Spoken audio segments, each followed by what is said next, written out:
So Limetime, future of exterior finishes. I really came across this quote and I really think it fits with everybody that's out there around experience. And if you labor with your hands, you're a laborer. When you start to work with your hands and your head, you start to head in the direction of a craftsman. When you work with your hands, your head, and your heart, that's when you become an artisan. Um, so I think it's really important that as you as do-it-yourselfers go out there as somebody starting to learn how to do lime plasters is that you're not starting at the artist level. You're starting at the labor level and just trying to figure it out. So that the journey is not quick and it is not fast. The best way to gain it is not so much to go and work on a job site, but to actually pay for a workshop. When lime fails, this is really the most important part of the whole presentation here.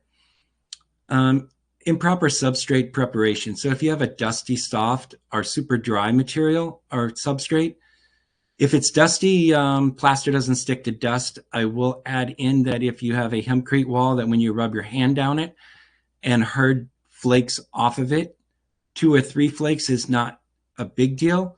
50 to 100 flakes, and I'm talking like when you run your hand from above your head down by your feet. If you're getting 100 flakes or more, there is structural integrity of that hempcrete wall that could create your plaster to fall off the wall 5-10 years down the road. Again, if it's soft, the next time you put a coat of material on top of it, it will flex and it will crack your scratch coat. And dry is pretty self-explanatory. Improper sand gradation for the thickness. You'll see a slide about that around the thickness, but what you're looking for is a balanced sand gradation, not a unbalanced sand gradation. Improper mixing of materials, wrong mixer, too much water. Those are the 2 things that I see there happening a lot. Improper application. Lime is not Portland cement. And if you have Portland cement plasters treating lime like Portland cement stucco, it can cause problems because it's got too much water, and they're usually not using a paddle mixer, they're using a concrete mixer. So you can see where you start one thing and then you start getting 2 things wrong, and before you know it, you got 3 things wrong, and then you got a dusty material. So now we got 4 things wrong going before we even start to put material on the wall. Long-term performance issue has always been smooth steel troweled finishes. Lack of a maintenance plan incorporated during construction. So if you're going to pigment your finish coat, well, that's your finish coat forever. If you do lime washes and try to pigment that lime wash to get a lighter color, now you've incorporated the maintenance of that wall system for the rest of its life at the very beginning phase of construction.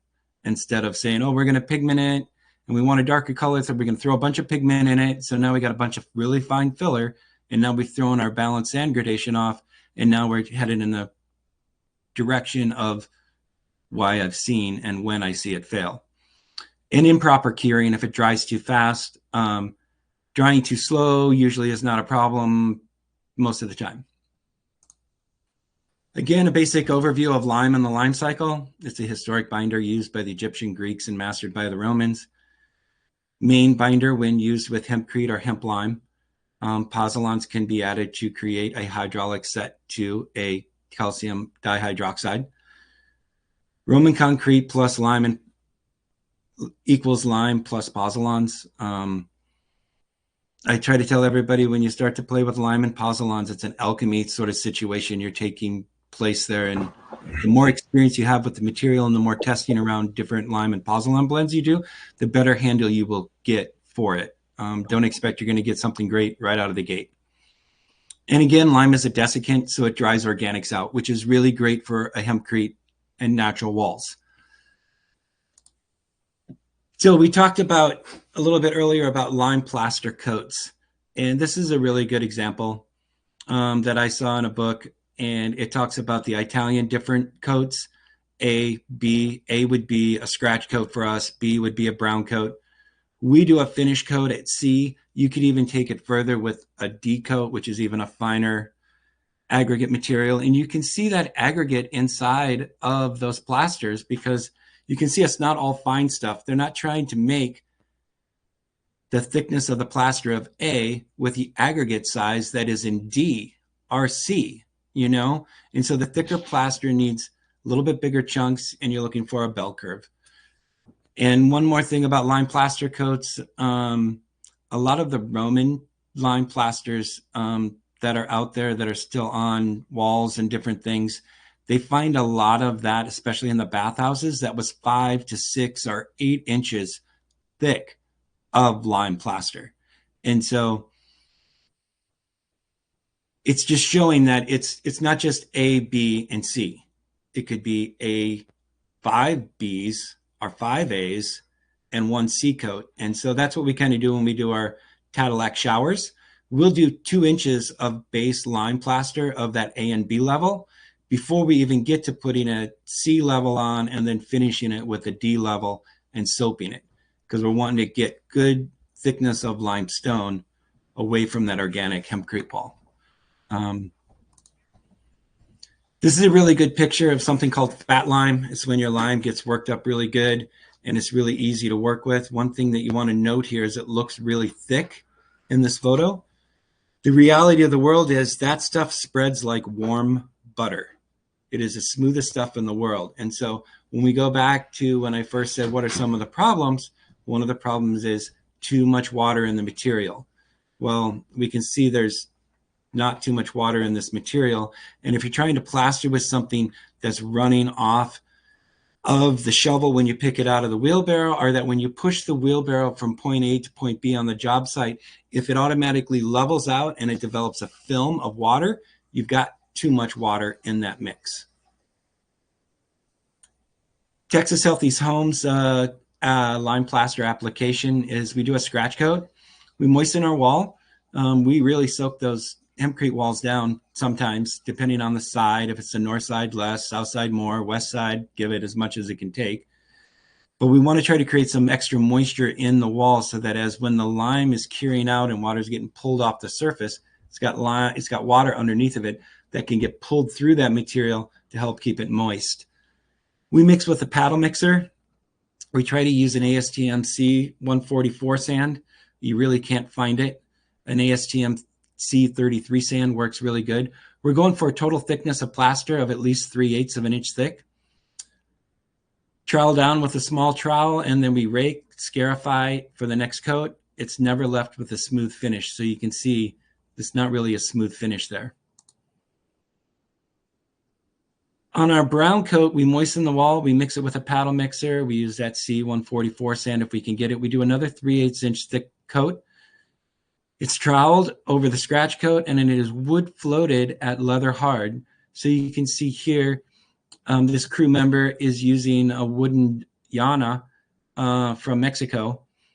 They're made out of a solid chunk of mesquite. They're the coolest wood floats in the world. But by wood floating and just doing a light massage over top of that wall, you're literally changing the texture from one of a smooth sheen to a sandy, rough, open surface. And never left with a smooth finish. Our finish coat, we moisten our wall. We window screen down through a 16th of an inch. We apply it a 16th of an inch. We apply it with a neoprene trowel. And then we sponge it with a grout sponge at leather hard with a lime wash of a 1:3 ratio. So we're already getting one coat of lime wash on when we're giving the final texture to that finish wall. And again, it's never left smooth. And then we do lime washes. This is them doing the first lime wash coat with a sponge. I wanted you guys to see that process. And then if you look down the wall there, you'll see another person putting material on the wall. And so that's how fast that finish coat sometimes will want to go to leather hard. And so it's really easy to move down a wall because you've got your finishers and your plasters right there on the same wall. And if it's drying too fast for them to keep up with you, you can slow down. If they're starting to overrun you, you can always speed up putting the material on. The first coat is applied with a sponge. Second and third coats of lime wash are applied the next day in a 1-part lime putty to a 4-part water ratio. The fourth and fifth lime wash coats can sometimes be applied that same day in the afternoon, depending on your drying conditions. But basically after the second and third coat are dry, and you will know if you're trying to put it on and it hasn't dried because you will be taking lime wash off the wall as you're trying to put it on the wall. And that we usually go from a 1-part putty to a 5-part water ratio. We're kind of reducing our concentration of lime putty as we're coming off that wall with a little bit more water to help it move into the wall system.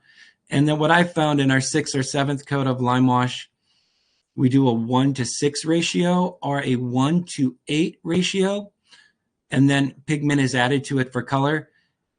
If you're at a 1-to-4 or 1-to-5 ratio and you try to put pigment in it, a lot of times that lime can overpower that pigment.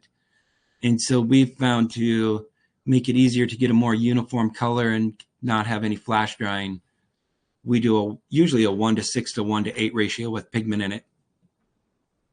And this is what that looks like with a white lime wash with all of its coats. This client did not want pigment, which we love. We would do white lime wash walls all day long. Super easy to maintenance. Think it took 3 crew a day and a half to put all of those coats of lime wash on this little building. And it's like 1,100 square feet. This is a 3-coat lime plaster with 7-coat lime washes, the Hondo project. One thing that I want to point out here is that you see we got some lighter colors and some darker colors. And so this is what you'll get with that finish coat of lime washes and with lime washes when you do them with the light pigment, is sometimes it won't want to take to that finish coat. I had more of a problem when we weren't grout sponging it and leaving a nice open pore surface. But just understand that it might be mottled. Sometimes it's more, sometimes it's less, depends on the weather. But underneath of this window, you see some straight lines underneath of all those, the window breaks of the windows where they're molded together. Some of those are really actually not from water, but they're from the 2x4s that were part of our hempcrete skeleton for our cast in place. And even though this plaster is pushing an inch thick, we're still getting some difference in suction rates between the wood and the hempcrete. And I didn't really mention this before, but our system is we're shooting for an inch thick of lime plaster on the outside of your building. In talking with Will Stanwyck and talking with Jennifer Martin when we were in Pennsylvania earlier this year about the thickness, he was saying, Will Stanwyck, because it needs to be an inch thick minimum. You know, I'm an American, you know, and I've got economic pressures and I'm trying to get to 3/4 of an inch. And we usually try to do this plaster coating here for $9 to $15 a square foot with materials and labor. And so us going back and having to put another 3/8 inch lift so we get to an 1.25 inches, it becomes cost prohibitive sometimes in the marketplace. And there's other considerations around window details that have to be taken into place. But we never are under 3/4 of an inch and always pushing that inch thickness of the material. This is a lime fresco. This is an adobe wall building, actually. And you can see these clients wanted it really modeled, and we're like, yeah, we can do that. And so we just cut a lot of the lime wash and did more of a fresco on it. This is a neat thing. This is lime over clay plaster. This is down at the Canelo project with Bill and Athena Steen. And then this is what they're doing is they're cutting it out, and then they're leaving this design with the blue on it. I can tell you that this wall doesn't exist anymore, because after consecutive years of rain getting into the clay plaster, it literally has swelled and expanded and popped that lime plaster off. And they were expecting that because it was just a class. But if you're going to do it for a client, I wouldn't do clay and then lime on top of it. But it is a really cool picture, and it shows you the potential of the product. So a little overview of Limetime conclusions. When plaster is smooth troweled, it will act like Portland cement plaster, and it will trap water. Always use a paddle or mortar mixer, never a concrete or a drum mixer. Seek out or make your own sand blends. Incorporate lime wash as part of your application system. And so that is kind of an overview of what we do and the problems that I've seen and why we do certain things at Texas Healthy Homes, and why historic masons do certain things, and kind of why you will get different answers from them. And now I'm going to move on to showing you the not so pretty parts of lime plaster failures, and try to keep in mind of the things that I mentioned back there at the very beginning on why it fails. Right here, oh, this picture is kind of off the center. It is a drip line down here, and it has caused this water to come up here and break that material. We'll go on to the next slide. Here's another good slide that shows a lime plaster failure. This plaster failure, I mean, this house is still under construction when I took this photo, actually. And this was not a Texas Healthy Homes project. I put a bid in it, and I'm so glad I didn't get it. But the roof does not come past the wall. I don't know what designer thought that this was going to work, but that roof of that little porch area there has to project past the wall because of this very problem right here. We can also see that there's really thin coats of material on here. There's no real thick coats on it. And down here on the bottom, we've got this rock wall that's been put up as a wainscot to protect it from the snow, but it's got concrete mortars in it. And we'll get into that during the professional class. But any water that gets behind this stone wall here will never, ever escape. And directly behind this, this is a straw bale wall. So it's not pretty. Here again is a really good picture. This is that same building, all three of these photos, but you can see they don't really have a stop down here for the ground. Before we showed up to take these photos, there was actually standing water here. But if you look over here, you can see how it almost looks sheeny, and each one of those layers is not really even over 1/8 of an inch thick. This was a cement stucco crew, and they were treating the lime plaster like a cement stucco in order to deal with fiber. The reason it's all holding together is they've got a gazillion polyfibers in here that they would use when doing cement. But you can see it's like they got two lifts over here, and it's not even 3/8 of an inch thick. It's not even 1/4 of an inch thick. So, and it's been smooth troweled finish mixed with too much water, inappropriate sand. And then we haven't even gotten into this, not protected. Here's an example of a lime wall. This is a project I did back in Colorado, and these are lime washes on this.